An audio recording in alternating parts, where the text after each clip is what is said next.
नमस्कार दोस्तों, welcome to civil subset test series. Para उच्च आवृत्ति की तरंगे साधारणतः संचारित की जाती है भू तरंगों के रूप में, आकाशीय तरंगों के रूप में, अंतरिक्ष तरंगों के रूप में या पृष्ठ तरंगों के रूप में। पैरा उच्च आवृत्ति की तरंगे, कौन सा इसका सही आंसर है? एक, दो, तीन, चार। देखिए, इसका अंतरिक्ष तरंगों के रूप में इनका उपयोग किया जाता है। उच्च आवृत्ति की तरंगे जो होती है, ऐसा क्यों होता है और इसके कारण क्या है? अंतरिक्ष तरंगे रेडियो तरंगों का ही एक प्रकार है जिनकी आवृत्ति बहुत ज्यादा होती है। ये तरंगे पृथ्वी के वायुमंडल के शोभमंडल में यात्रा करती है। अंतरिक्ष तरंगों को शोभमंडलीय संचार भी कहा जाता है। अंतरिक्ष तरंगे दृष्टि रेखा संचार का एक प्रकार है। अंतरिक्ष तरंगों का प्रसारण ट्रांसमीटर और रिसीवर द्वारा सीधे होता है। अंतरिक्ष तरंगों का प्रसारण वायुमंडल में शोभमंडल के क्षेत्र से होता है और अंतरिक्ष तरंगों का प्रसारण उच्च आवृत्ति के उपयोग करके होता है। इनका प्रसारण मुक्त अंतरिक्ष में होता है और प्रत्यक्ष तरंगों और परावर्तित तरंगों के रूप में होता है। चलिए अगला क्वेश्चन देखते हैं। कंप्यूटर की मशीनी भाषा आधारित है अमूर्त बीजगणित पर, आव्यूह बीजगणित पर, बूलियन बीजगणित पर या रेखीय बीजगणित पर? देखिए, ये बूलियन बीजगणित पर आधारित है। और चलिए, बूलियन बीजगणित होते क्या है?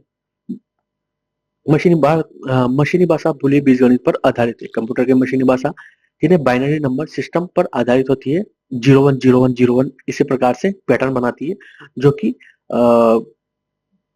मशीन क्या कहना चाहती है उसको कन्वर्ट कर दिया जाता है भाषाओं में, जो कि C++ जावा लैंग्वेज वगैरह होती है, जो कि यही काम करती है, जिसमें केवल दो संख्याएं होती है, 0101। इसके निचले स्तर पर प्रोग्रामिंग भाषा को सीधे कंप्यूटर में हार्डवेयर द्वारा समझी जाती है। मशीनी भाषा के सिद्धांत निम्नलिखित है। यह 0101 के बारे में बताया गया है। अपकोड और ऑपरेंड। मशीन भाषा के निर्देशों को ऑपकोड, ऑपरेशन कोड और ऑपरेंड के रूप में लिखा जाता है। ऑपकोड यह बताता है कि कौन सा ऑपरेशन करना है और ऑपरेंड वो डेटा या मेमोरी लोकेशन होता है जिस पर ऑपरेशन किया जाता है, ऑपरेशन किया जाना है। मेमोरी एड्रेसिंग और हार्डवेयर इंटरफेस। मेमोरी एड्रेसिंग क्या होती है? मशीनी भाषा में निर्देशों को मेमोरी एड्रेस के माध्यम से एक्सेस किया जाता है। प्रत्येक निर्देश और डेटा एक विशिष्ट मेमोरी एड्रेस होते हैं। मशीनी भाषा सीधे कंप्यूटर के हार्डवेयर के साथ इंटरफेस करती है, जिससे यह सबसे तेज और कुशल होती है। चलिए अगला क्वेश्चन देखते हैं। ब्लूटूथ और वाईफाई में निम्नलिखित में से कौन सा अंतर सही है? ब्लूटूथ 2.4 गीगाहर्ट्ज रेडियो आवृत्ति पट्ट प्रयुक्त करता है, जबकि वाईफाई 2.4 गीगाहर्ट्ज अथवा 5 गीगाहर्ट्ज आवृत्ति प्रयुक्त करता है। ब्लूटूथ केवल बेतार स्थानीय क्षेत्रीय जाल, जिसे WL केवल केवल लिखा गया है, केवल बेतार स्थानीय क्षेत्रीय जाल WLAN के लिए प्रयुक्त होता है। ये तो सरासर गलत है। जबकि वाईफाई केवल बेतार विस्तृत क्षेत्रीय जाल के लिए प्रयुक्त होता है। जो ये तो गलत हो गया। ब्लूटूथ प्रौद्योगिकी प्रयोग कर रहे दो उपकरणों के बीच जब सूचना प्रेषित की जाती है, तब दोनों उपकरणों का एक दूसरे की दृष्टि रेखा में होना आवश्यक है। किंतु जब वाईफाई प्रौद्योगिकी उपयोग में लाई जाती है, तब दोनों उपकरणों का एक दूसरे की दृष्टि रेखा में होना आवश्यक नहीं है। यह भी गलत है। इस संदर्भ में दोनों कथन ब्लूटूथ 2.4 गीगाहर्ट्ज रेडियो आवर्ती पट्ट प्रयुक्त करता है, जबकि वाईफाई 2.4 गीगाहर्ट्ज और अथवा 5 गीगाहर्ट्ज आवर्ती पट्ट प्रयुक्त करता है, तथा ब्लूटूथ केवल बेतार स्थानीय क्षेत्रीय जाल WLAN के लिए प्रयुक्त होता है, जबकि वाईफाई केवल बेतार विस्तृत क्षेत्रीय जाल के लिए प्रयुक्त होता है। सही है। कौन सा इसका सही आंसर है? पहला, दूसरा, तीसरा, चौथा? कौन सा अंतर सही है? देखिए, इसका पहला आंसर ही सही है। ब्लूटूथ 2.4 गीगाहर्ट्ज में काम करता है, जबकि वाईफाई 2.4 और 5 गीगाहर्ट्ज में काम कर सकता है। वाईफाई की कुछ नई पीढ़ियों में 6 गीगाहर्ट्ज बैंड भी शामिल है। ब्लूटूथ और वाईफाई दोनों ही वायरलेस संचार के लिए रेडियो सिग्नल का इस्तेमाल करते हैं। ब्लूटूथ हस्तक्षेप प्रति कम संवेदनशील होता है। ब्लूटूथ डिवाइस को कनेक्ट करने के लिए पासवर्ड की जरूरत नहीं होती। ब्लूटूथ से तेज होता है। वाईफाई ब्लूटूथ से तेज होता है। इसकी रेंज भी ज्यादा होती है वाईफाई की। वाईफाई को लगातार बिजली की जरूरत होती है, क्योंकि इसके लिए रेगुलर ऊर्जा की आवश्यकता होती है वाईफाई के लिए, कनेक्शन बनाए रखने के लिए। ब्लूटूथ और वाईफाई गीगाहर्ट्ज पर कैसे काम करता है देखिए, वाईफाई दोनों विभिन्न गीगाहर्ट्ज फ्रीक्वेंसी बैंड पर काम करते हैं और उनके काम करने के तरीके भी अलग अलग होते हैं। ब्लूटूथ फ्रीक्वेंसी बैंड, ब्लूटूथ आमतौर पर 2.4 गीगाहर्ट्ज फ्रीक्वेंसी पर काम करता है और यह बैंड आईएसएम, जो कि इंडस्ट्रियल, साइंटिफिक और मेडिकल बैंड में रूप में जाना जाता है। काम करने का तरीका और वाईफाई, वाईफाई में 2.4 और 5 गीगाहर्ट्ज। इसको पॉज करके आप ढंग से पढ़ लीजिएगा। अगला क्वेश्चन देखते हैं। विक्रम साराभाई अंतरिक्ष, त्रिवेंद्रम, बेंगलुरु, देहरादून या हैदराबाद। यूआरएससी, राष्ट्रीय सुदूर संवेदन केंद्र, राष्ट्रीय भारतीय सुदूर संवेदन संस्थान। कौन सा इसका सही आंसर है? एक, इसको केंद्र और स्थानों से जो सही सुमेलित है उनको बताना है। विक्रम साराभाई, त्रिवेंद्रम, केरल, ये सही है। और यू आर राव उपग्रह केंद्र, यूआरएससी, जो कि बेंगलुरु कर्नाटक में है, वो भी सही है।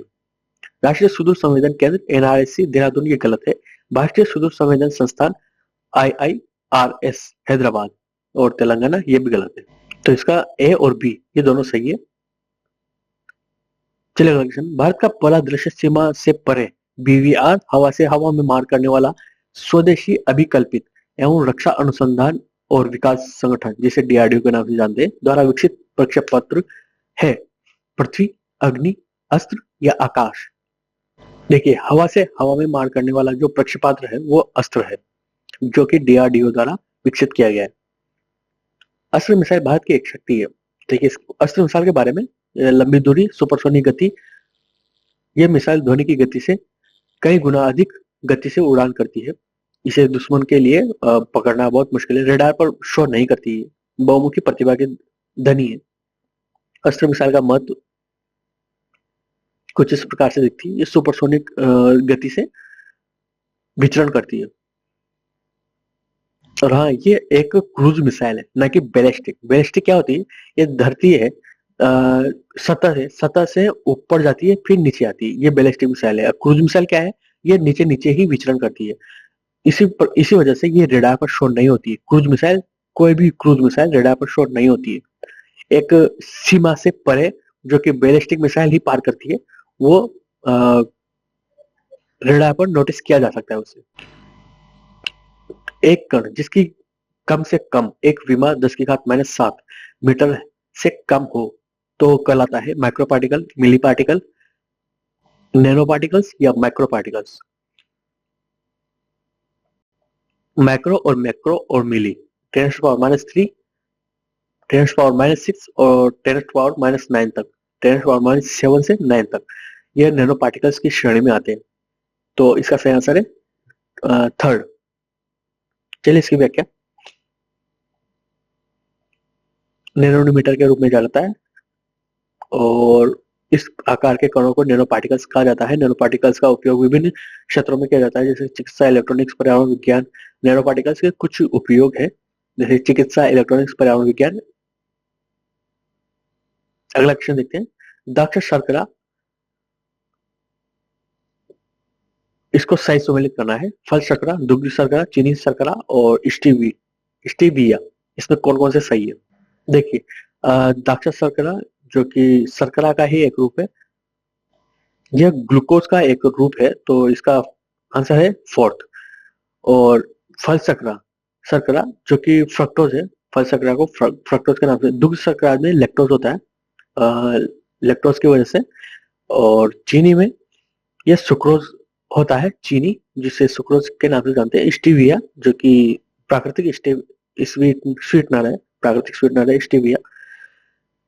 तो इसका एलिमिनेशन से भी हो सकता था। पहला अगर आपका सही है तो बाकी सारे सही हो जाएंगे, क्योंकि एक ही फोर्थ आंसर दिया हुआ है।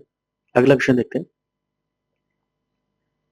मानवों में गुणसूत्र संख्या 21 की त्रिगुणसूत्रता उत्तरदायी है। हीमोफिलिया के लिए, क्लैडफेल्टर सिंड्रोम के लिए, डाउन सिंड्रोम के लिए, टर्नर सिंड्रोम के लिए। देखिए, डाउन सिंड्रोम इसका सही आंसर है थर्ड।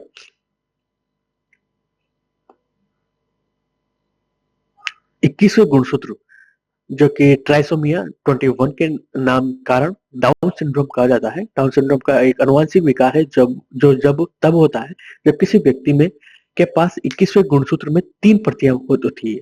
अर्थात 21वां गुणसूत्र जॉइंट करने के बजाय ट्रिपल जॉइंट होता है, के बजाय 2 के। इसके अतिरिक्त गुणसूत्र के कारण शारीरिक और मानसिक विकास में विभिन्न प्रकार की समस्या हो सकती है, जिनमें शारीरिक लक्षण, मानसिक लक्षण क्या-क्या होते हैं, स्वास्थ्य समस्या देखने को मिलती है।